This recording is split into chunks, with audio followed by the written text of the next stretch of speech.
You ask Tiger to calculate. This deals with linear inequalities with one unknown. The final result is u smaller than 34.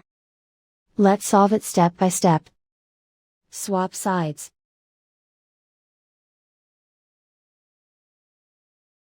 Group all constants on the right side of the inequality. Add 47 to both sides.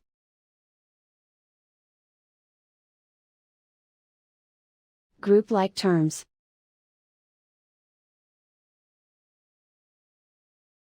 Simplify the arithmetic.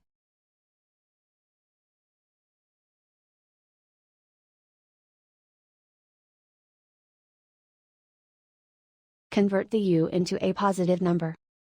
Multiply both sides by -1. Whenever you multiply or divide by a negative, reverse the inequality sign.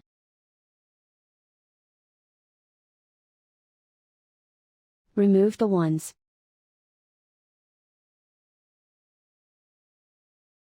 Simplify the arithmetic.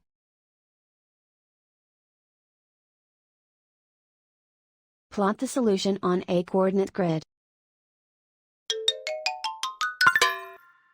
And so the final result is u smaller than 34.